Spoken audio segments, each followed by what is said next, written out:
The hostage that has been rescued by the IDF yesterday is back home. He has been released from the hospital. There was also a few more information that came out about his I don't know what, while he was basically a hostage in Gaza. Um, he also talked a little bit about it, uh, and we also know a little bit more about the operation that was conducted by the IDF to rescue him. And there's also a planned, although I think it's already happening or has been happening, there's a protest planned in Israel to basically go to the border of Gaza. It's planned by the families of the hostages. So we will be talking about the two of these, and we'll also be discussing the hostages a bit more broadly. Welcome to the reality show. Joining me today is Marco and Richard. And so me and James have already talked about the rescue of the hostage yesterday, but let me go to you guys if you have some quick comments about it. Let me start with Marco. What do you think? Well, every time a hostage taken on October 7 is released by the IDF is always a good news. However, every time somebody is released, you also learn more about not only the conditions, but the kind of environment where they were kept. We've discovered that hostages are kept by ordinary people like journalists or doctors all the time, or even nurses, or people from all sorts of life, but mainly people which seem to have a job connected to some humanitarian enterprise, whether through UNRWA or hospitals or this kind of stuff. So the picture which is being formed here is a picture where, as we've been saying for now nearly a year, 11 months, is that the Gazans are knee deep down to the nose in what Hamas is doing and what Hamas is. So every time you hear more information from the release of hostages, every time the IDF goes deeper into Gaza and discovers infrastructure set up by Gaza and all this kind of stuff, you realize how incredibly entrenched the war machine from Gaza actually is, and how incredibly embedded in the population the whole evil that Hamas represent is. So in this particular instance, they reveal that the tunnel it was kept in was about 30 meters down. I mean, 30 meters. The newly line built here in London is about 50 meters, and it was built with massive machineries, and we got a clay soil, so it's quite easy to dig. Imagine these people who claim, oh, look at us, we're dying, we haven't got sanitation. They got miles and miles of tunnels. If you want the sanitation, stop throwing your crap in it. There were obviously some different facts about this particular hostage rescue and of course what we learned about his conditions compared with the other conditions. As Marco said, often they were stored in homes. We talked about, the 8 hostages released various times in the past few months, including the group with Noah Argamani, etc., a couple of months ago. But here we're talking about being held in the tunnels and the fact that he had no access to daylight for virtually the entire period of his captivity.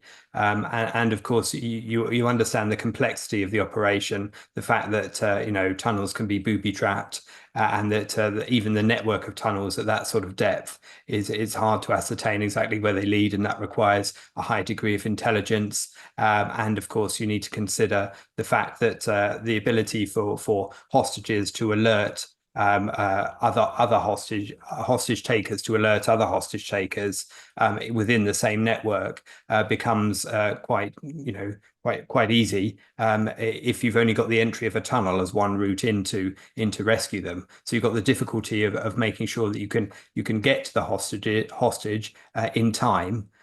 Whilst also not setting off booby traps, whilst also not trying to capture those culpable for taking them in the first place. So it's extraordinarily complex, and a rescue of this nature is always, a fantastic news, as Marcus said there. And of course, the joy of seeing a hostage return to their families is always set against the fact that there are other hostages still out there. And of course, that's what the whole effect of this has. It's always an emotional pull, even at its best moment, which is, when people are returned to their homes, to their families. And that's even before you consider the element that makes this particular hostage different, the fact that he was Muslim, the fact he was Bedouin, and the fact that the IDF still rescued him despite all of the accusations made against the nature of this conflict, and the accusations leveled against Israel when it comes to Arab citizens. So just to sort of fill out the gaps, so yeah, Al-Qadi, the 52-year-old man, has been, as I mentioned, he's been released from the hospital, so he's home now. While he was there, he also received a call for Netanyahu. There's a video of it if you'd like to see it. It's pretty nice, but something you would expect. Something that Al-Qadi said later that is that Netanyahu should put an end to the hostage saga. Basically, what he was saying that no one, because he went through it, he obviously doesn't want anyone to really go through it. I mean, he talked about it. He said about basically he was kept in pretty much complete dark the whole time, so he couldn't even tell the difference between day and night. He something that was interesting. He noted that despite his ability to speak Arabic, it didn't, in a sense, give him any edge. So it didn't give him edge when it came to maybe releasing him earlier during the one of the hostage negotiations that has happened, one of the hostage release that has happened. They just treated him as an Israeli. It didn't make any difference for them that he's Arab.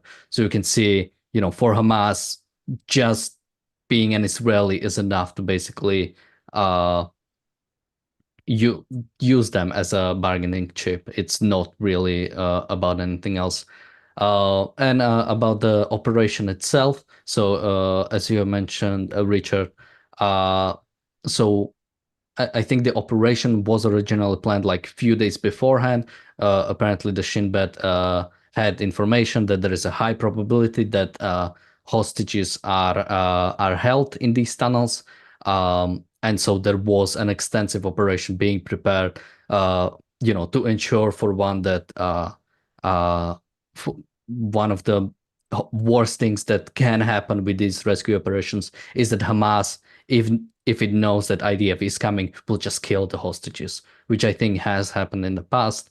So to ensure that, and also, of course, ensure that something that has also unfortunately happened in the past is when IDF did shoot their own hostages, because this is a war zone. It's a really complicated operation. So the fact that this proved to be a very successful operation, as you have said, there might be more hostages, so we might see something more, but we'll have to wait. But I think it does show really the military capabilities of the IDF, and something that I've talked about yesterday, the fact that Israel can get the hostages back by force. And I think that's the only way Israel should pretty much consider getting back the hostages, is by force, because I think any sort of negotiations will just lead to will basically just prove to Hamas that taking hostages is a valid tactic. And if you release any of the terrorists caught on October 7th, or if you negotiate any ceasefire, or even worse, some sort of permanent ceasefire that would allow Hamas to exist afterwards, or that would allow figures like Sinwar to live afterwards, I think would prove really detrimental to the Israeli security. And so I want to go to the vehicle convoy, but anything you guys like to add about what I talked about now? Well, I'd just like to mention that, yes, I mean, you're absolutely right. It is obviously better that they're rescued rather than that there's any form of negotiation with the people who took them in the first place. But of course, the nature of having of trying to rescue them involves a high degree of risk. And of course, we've already seen the tally of people killed in the ground operations go up again today to 342, I think it is, with the death of Yahya Glam, a 32-year-old reservist in the IDF. And although that wasn't involved in this particular operation, it's the nature of the fact that you're having to or choosing to, let's put it that way, choosing to treat the war in the way that you are, including attempting hostage rescues in what is often extremely difficult and perilous situations, including of course the escape afterwards as well. Those are some of the factors involved, and of course, obviously, any hostage release would want to talk about how horrible it is to be a hostage. But of course, that doesn't need to just focus on the current batch of hostages. It needs to focus on any future hostages that would also end up in such a perilous position. And of course, by capitulating to those hostage takers, you're putting future people at risk of being in the situation that he's talking about, and is obviously engaging our sympathies for, but it can't be restricted to just the 104 or so that are still remain in captivity, even though we already know that a good 30 or so are no longer alive. Marco, anything to add? Well, yeah, I mean, it's hard to overstate the complexity of this kind of operation and how dangerous they are. Effectively, what you're asking every time you do an operation like this, you're asking IDF soldiers to risk their life in order to perhaps find and perhaps free a hostage. Again, it's a very difficult situation, because if you, of course, if some of the people you love is held hostage, you would want everything to be done in order to be freed, but that comes at a cost. You cannot just wave your wand and get them out. And as we'll see later on when we discuss the convoy, there is a whole series of issue attached to this, and but we're going to talk about it later on. So let's talk about this protest. It's a vehicle convoy organized by the families of the hostages that's going into the border of Gaza. And so there's been, I think, a few interesting quotes that I think we can discuss. The main purpose, I think, is the basically calling for the hostage deal, and I think we'll even see it from one of these quotes.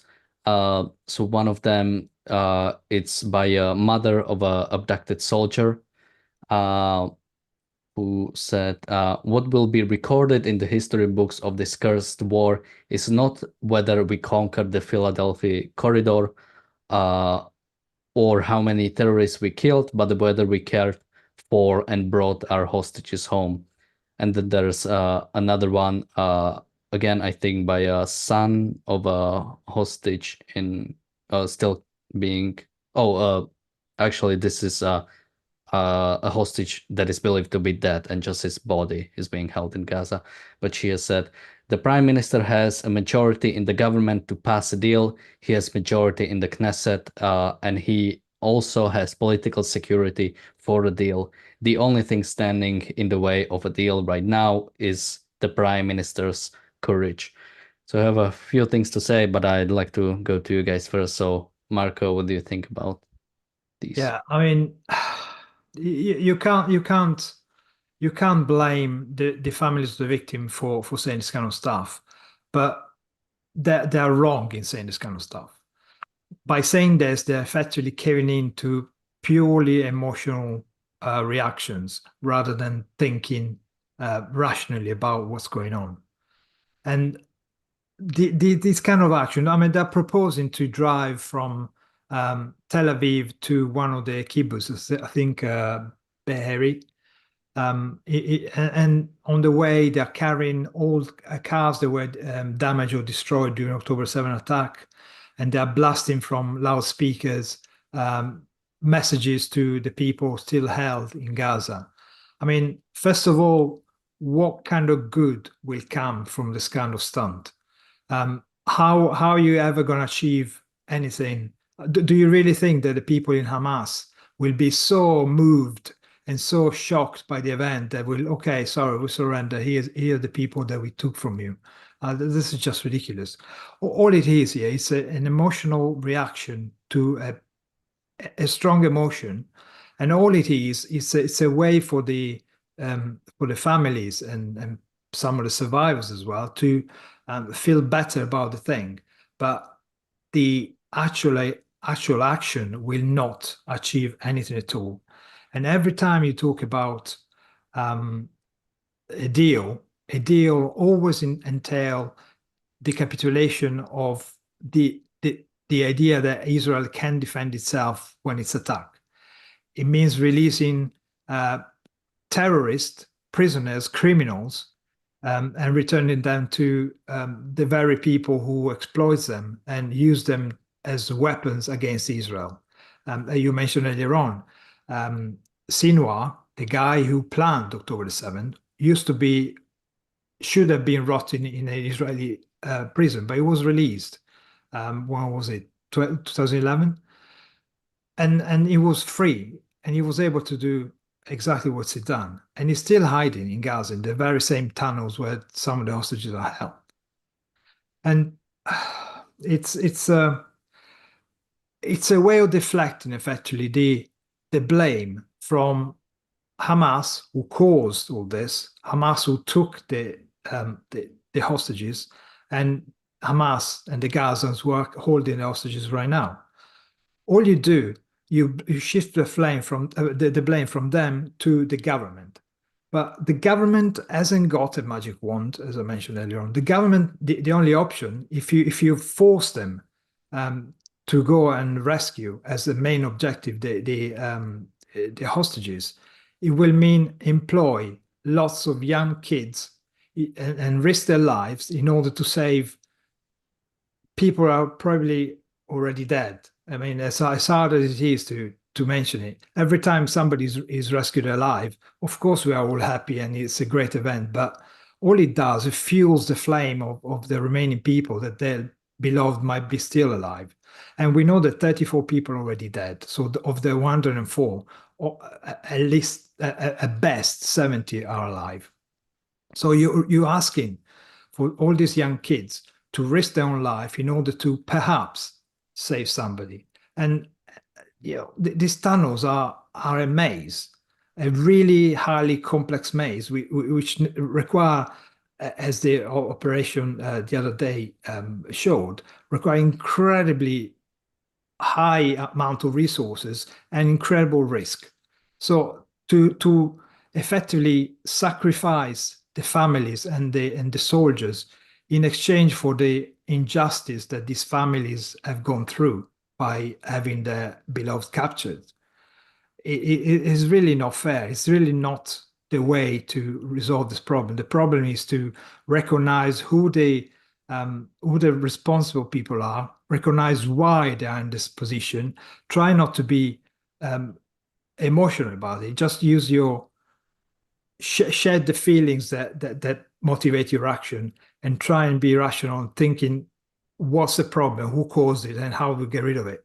And the only way of getting rid of it, as we've been arguing on this channel for 11 months, is to wipe out Hamas, don't leave even a piece of it, and make sure that future will not look like today. Yeah, and oh, you just completely lost me. Oh, I know what I wanted to say. Yeah, so something that you mentioned at the start, when we talk about this, we don't necessarily criticize, the parents or the families of these hostages.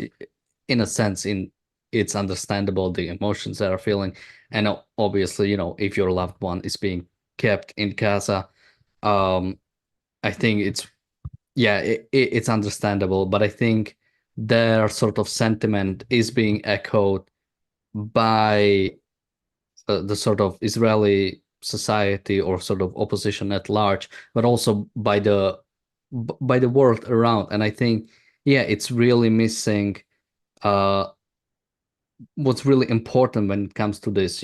One of them has mentioned that in the history books, it's gonna be written about how many hostages has been brought home will be important. And well, it's sad if just today, I think IDF has recovered another, unfortunately, just body of a hostage. Uh, but I think if Israel is to stay in the history books, it needs to deal with its adversaries. And the main one right now is Hamas. And it has to deal with Hamas. And it cannot deal with Hamas if any sort of negotiations is happening, if any sort of deal is or is done or will be made.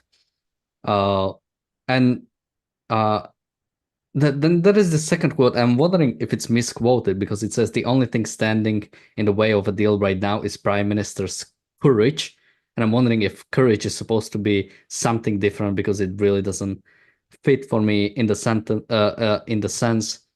Uh, but yeah, in a sense, it is Netanyahu who is standing in the way, or the people in his cabinet. We know many of the, especially people like Ben Gvir and Smotrich, are not in favor of a deal of a uh, of this are not in favor of this deal. But if Netanyahu did really want the deal, he could get it with basically uh, just forming some sort of a deal with his opposition. We know many of the parties who either used to be uh, in his um, in his government beforehand, before they have left, um, would basically support him in this.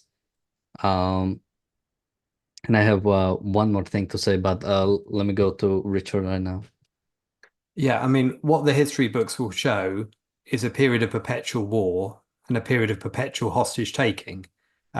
If it won't be focused on this one particular period, this one particular set of hostages. If capitulation to hostage takers is always the outcome, it will just show why that's a regular technique used by the enemy to get what they want, used by the Palestinians to get what they want.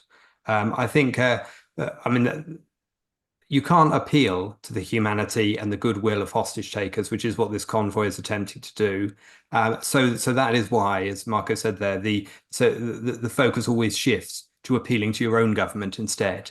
People who would, understand the humanity and the nature of the importance of life and the importance of loved ones. That's why it's shifted across. But by taking like wrecks of October the 7th and sort of parading them on the way, by doing this kind of stunt, I think all you're doing really and I'm sorry to say this, but is producing some Hamas propaganda, really. You're showing how much Israel is suffering without any chance of gain, without any chance of rectifying it.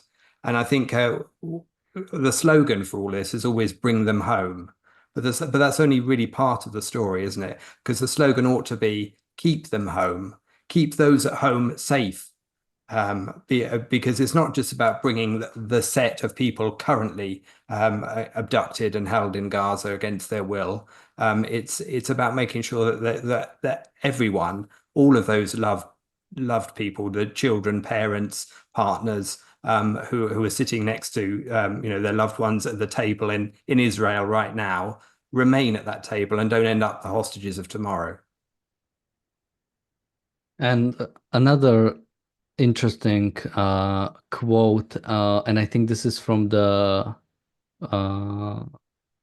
I think I think this is from the same mother talking about again just her son's body. We, the parents, after seeing the current round of talks ending without result, are compelled to wage a battle and embark on a journey to Gaza to to remind the Israeli government to fulfill its moral, ethical, and Jewish duty, so we can bring our Itai to burial in Israel. And again, not necessarily criticizing the families, but I think this is a bit almost scary. This sort of yeah, I could understand if the person was still alive, but this almost and I'm trying to be mild, but this almost like an obsession with just getting the body itself and risking the life of the soldiers, risking the life of, let's say, the other hostages who might be alive, risking even the future of Israel to just get a body back. And again, saying that this is sort of the moral, ethical, and Jewish duty of an Israeli government to enforce. Well, I would agree that Israel has moral and ethical responsibility, I wouldn't use the word duty, towards its citizens, that it is not fulfilling. It is not the fact that it's not bringing the hostages back or not negotiating harder. It is the fact that it's not pursuing the defense of its own citizens and pursuing the security of its own citizens to fuller extent, not just in Gaza, but in Lebanon, in when it comes to Houthis in Iran. It's not fulfilling its responsibility in that regard. Marco. Yeah, I mean, a statement like that is pure emotionalism, isn't it? Because are you telling me that the government is not well aware of what the issue is, what the mountain to climb looks like? And again, it's all fine and good to say bring them home and to say the government should do something. But as I mentioned earlier on, who's actually going to do something? Is that going to be the politicians? Is it going to be the bureaucrats? No, it's going to be a bunch of young kids who are either conscript or reservists who will have to risk their lives in order to effectively swap the pain that their family could feel in order to soothe the family of the current hostages. And as Richard pointed out, if you don't make Hamas understand that hostage taking leads to nothing, they will keep doing it, because you cannot reward people who treat human beings like monetary assets. You cannot reward them and tell them, well, every time you go a hostage, we'll just fall back, show our belly, and you can stab us and throw missiles out because we're not going to fight back. You got our hostages and we want the hostages back. So doing this is just guaranteeing that this war will never end, and just guarantee that more and more families in the future will find themselves exactly the same situation as these poor guys are at the moment. And this kind of thinking that will perpetrate this kind of atrocities.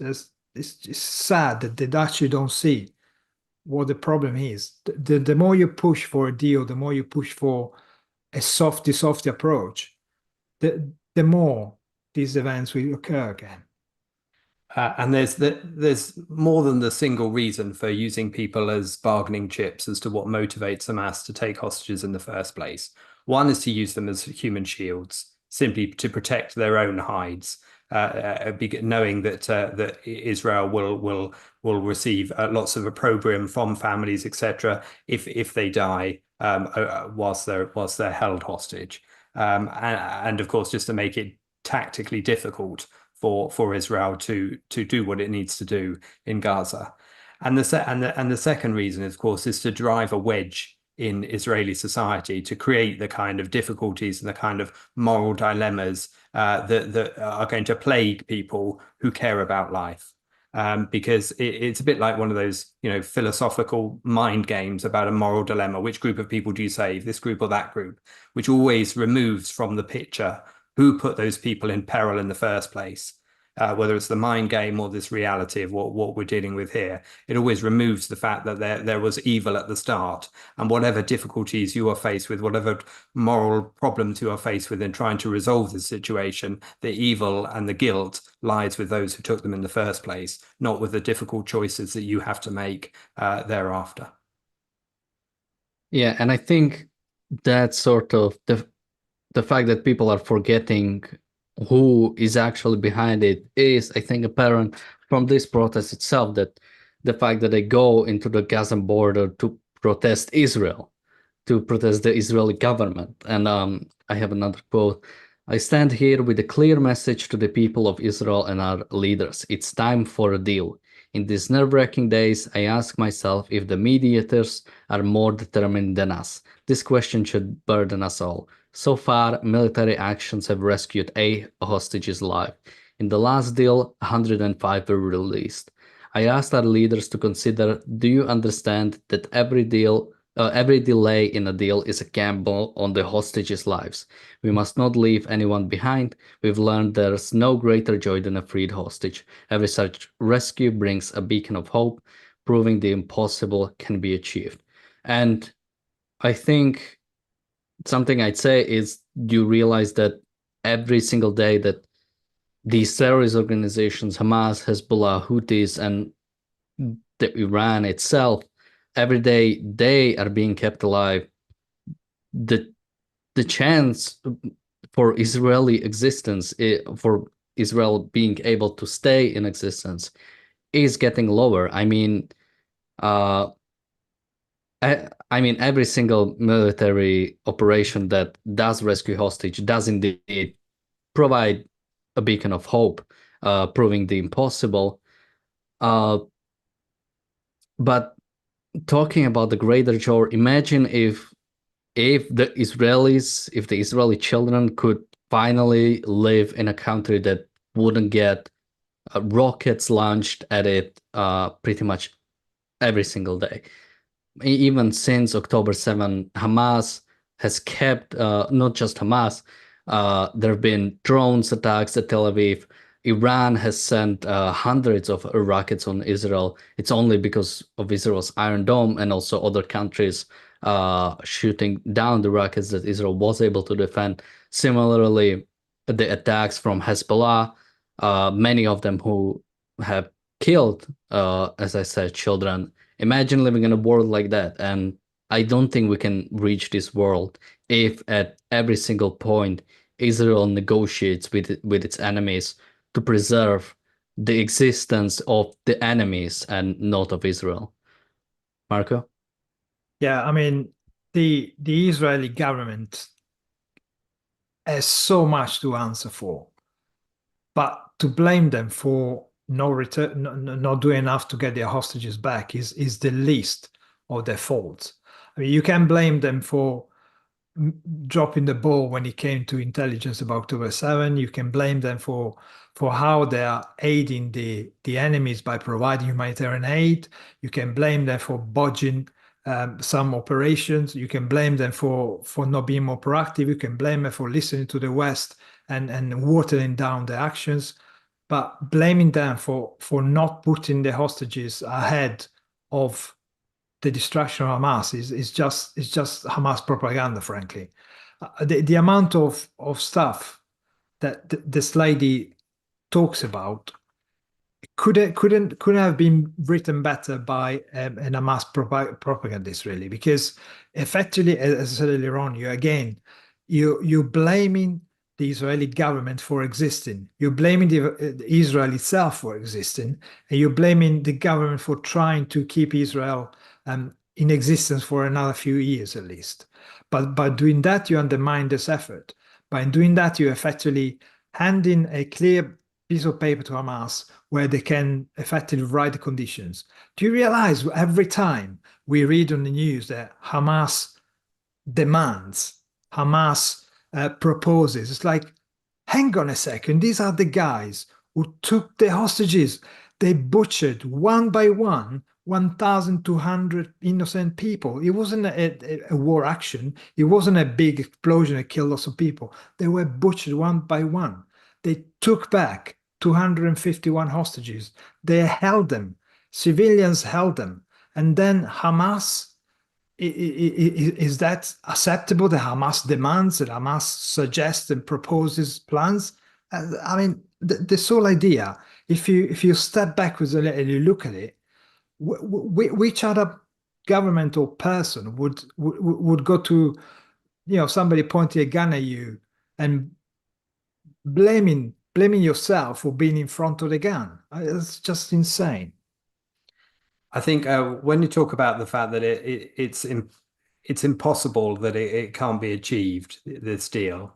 Well, it is impossible. It's impossible that a deal can't be achieved without capitulation to evil, without the sacrifice of the good to it, without damaging the clarity of morality, without fudging the two together, about making everybody a little bit dirty in the game of human life, because that's what it ultimately means. I think when they talk about courage, and whether that's a strict translation or not, I do think it takes courage for a society and a government to say, look, there is a bigger problem here. There is a longer term difficulty. You cannot focus solely on the short term nature of this particular set of hostages. And that is why we must take the courageous decision to think long term, and to think about, the full security of everyone within Israel. I think because the ethical and moral imperative is to look after your citizens, and of course, that means in this case looking after the preservation of Israel as a country in which they can live, and capitulating to the enemies of that country constantly only ever endangers it further. I mean, the whole thing is a bit like if you think of another scenario where people take hostages, like in a bank, if they take the hostages of staff and the customers in a bank and hold them for several days, and you said, okay, you can't have all the money in the safe, you can only have some of the money in the safe. That'd be the deal we offer, and we'll also give you a little humanitarian corridor so you can escape. And also tell you what, we'll throw into the deal, we'll release some of the other people who also did the same on other banks in the past and are currently in prison. We'll release them as well so that they can, do further heists or such hostage taking in the future. It's ridiculous when you put it in that kind of scenario, but the principle is exactly the same. I think how the different families are trying to cope with all this is really hard, and you can only empathize with that. But I mean, you look, for example, at what Noa Argamani herself has been doing in the past few days, holding a sort of a life rave, trying to have a party, even though she's recognizing this fact that her boyfriend is still held captive, maybe alive, maybe dead within Gaza, and even though obviously the IDF are fighting. I think the point that she's trying to make, whether you agree with her exact methods or not, is that life is worth celebrating. Life is precious, and that's the life of everyone in Israel that's precious, as well as everyone in any civilized country that's precious, and that's where the focus should be. And of course, but of course, all of this and all of its different ways, whether we're talking about what she's doing with this rave, whether we're talking about the convoy going to to the edge of Gaza, it faces two difficulties all the time, because you want to keep the fact that there are hostages taken and held captive. You want to keep that present in the mind of people, because that is a problem. That is a terrible situation. That is a reflection on Hamas, and that's where you want to keep the focus, because otherwise it's all about Palestinian kids in the rubble that disconnects from any of the events that preceded it and led to it. But at the same time, you don't want to fall into the trap of falling into the Hamas propaganda trap of showing yourself on your knees to hostage takers because of your love of life, your love of humanity, your love for your loved ones. Whereas they, on the Palestinian side, relish the martyrdom and death, and you're having your morality of preserving life used against you in this hideous manner. So I think that's one of the things we can talk about, is how on earth do families manage to keep their this present in people's minds without falling into that rather horrible trap. And part of the problem that we kind of along the way, we've lost the sense of why is it important to make a moral case for this? Why is it important to look at the wider picture? It's fundamentally because in order to have a happy, fulfilling work life, thriving life, you must be free to take whatever action makes your life better. And if you have a threat over your head, how do you expect the Israeli population to live a happy life if they always have this constant threat of some Islamic monster trying to kill them?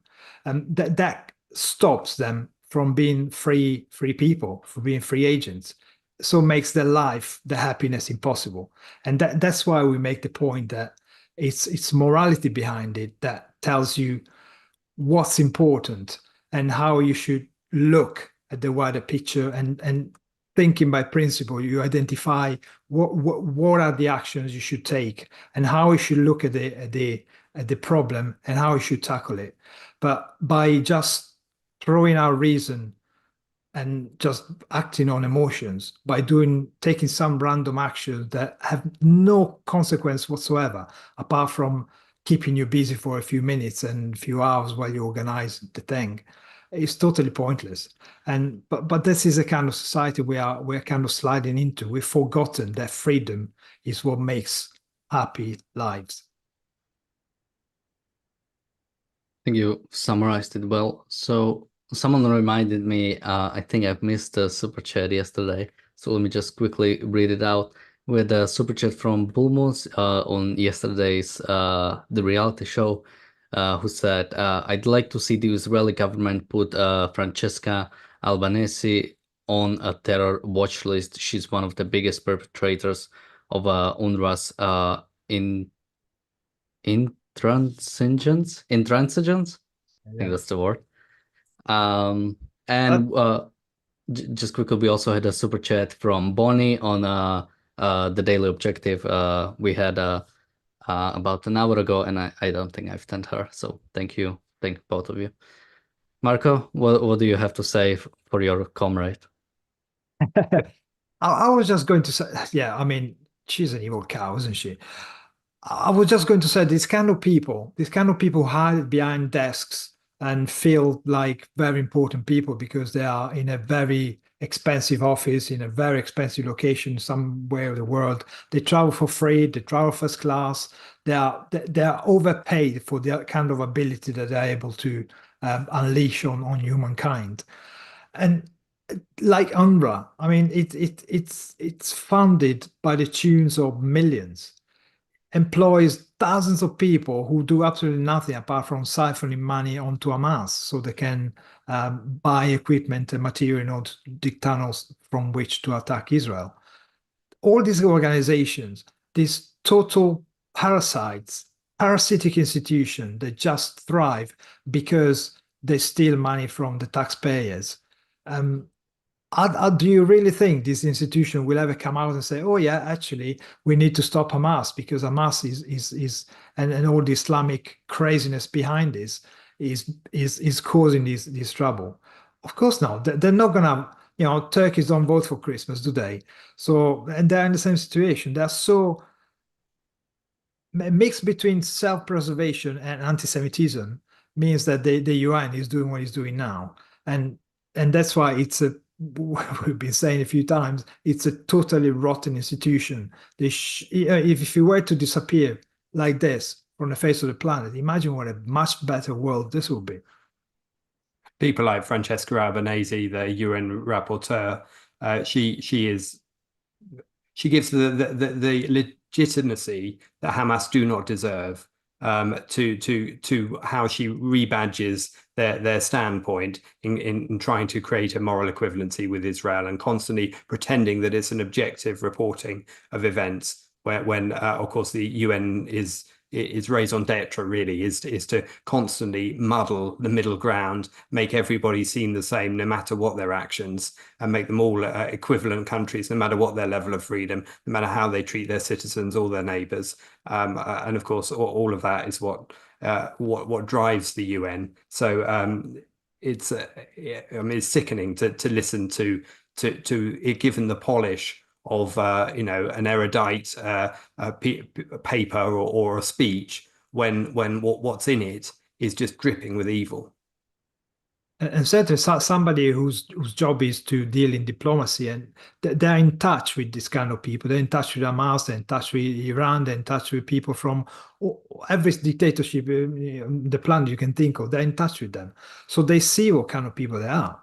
I mean, just look at Hamas. How many times have the Hamas leadership expressed express something that says, oh, we're sorry about our own civilians in Gaza or on the West Bank. They are victims of our own actions. They never say that. They don't care. Everybody knows. If you just watch the news, you don't have to be an insider in any kind of diplomatic situation. If you look at what they say when they're interviewed in Western media, or even if you got the stomach to watch Al Jazeera, you can see what they say. They say the more victims, the more the better. The younger the kids, the better. The bigger the picture and of the explosion, the better, because they want to use their own people as propaganda machine in order to win the propaganda war. They know that militarily they cannot stand up to Israel. So they're trying to win the propaganda war, which puts pressure on Israel from all over the world in terms of politics and diplomatic routes, to stop defending itself. And it's kind of evil that the people who work in it know exactly what the nature of this guy is, and they choose not to see it. Yeah, something that you reminded me of about basically if United Nations stopped, in a sense, dealing with Hamas. Well, for one, if they wanted to be consistent, they would have to, if they got rid of Hamas, they would have to, or maybe let's say the Palestinian Authority specifically, they would have to get rid of many other groups, and we wouldn't end up with a big United Nations afterward. But when you mentioned, if United Nations had disappeared, it reminded me of, and I'm trying to remember what exactly it was. I have vague memory. Basically, I think it was like some organization or something stopped getting funding, and basically something that seemed unrelated suddenly wasn't a big deal, and they learned there was like a connection between these two things. A more concrete example I have is after the Soviet Union got disbanded, suddenly there was much less leftist, left-wing terrorism across Europe. And I think it would be interesting to see if United Nations suddenly disappeared. We would find ourselves, suddenly Hamas has less money, or suddenly, some dictatorships are getting less money in aid. So that would be something I would very much like to see in my lifetime, which I'm considering is going to be infinite because I really believe in the healthcare, and I hope we'll get immortality by the time I'm old. But what about you guys, since we might not see it for you? Well, okay, I'm off to a garden digging my own grave. What can I do? Well, yeah. No, I mean, I totally agree with you. And I think it's the fact that peace itself is always associated with the UN in such a bogus fashion when it's actually the perpetuator of war, really. And without a division in the world of those that are really honest, peaceful, free countries, then you're never going to see any change, no matter how long you manage to live for with the advances of medicine or brain swapping or whatever. Marco, anything to finish up? No, the only thing is that despite all these evil actors, despite all these people who deny reality and chuck reason in the bin just because of they got some immediate financial advantage, there are still people out there who understand how the world works. They understand how to be productive, how to create stuff independently from what everybody tells them to do. So, I'm pretty positive that more, perhaps not the majority, but a good chunk of people will carry on with their life, making a better life if they understand that ultimately a selfish ethics, and ethics that puts their own happiness first and doesn't require their own sacrifice for somebody else they don't even care about, will make their life better. So I'm pretty sure we're gonna well, touch wood. Now I'm gonna be proven massively wrong, but I'm pretty sure things will get better slowly and painful perhaps, but. And with that, Marco and Richard, where can people find you? You can find us on the Briefly Objective, which is a sister channel to this one, with short edited videos, including lots of shorts suitable for your social media feeds. And the link is in the description below for that. And please like, subscribe, and watch as many as you can, because that helps us to boost the profile of the channel, which we're trying to do. Yeah, and we also have the shorts that are just under a minute, so you could easily embed in your feeds or whatever, send to somebody interested. And by the way, we also have a few articles on the Substack, ARCUK Substack. So if you are not subscribed, subscribe and read.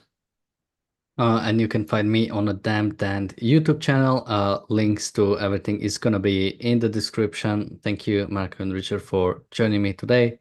Thank you everyone for watching. We'll see you tomorrow with another episode of the Daily Objective and the reality show. And bye-bye. Bye.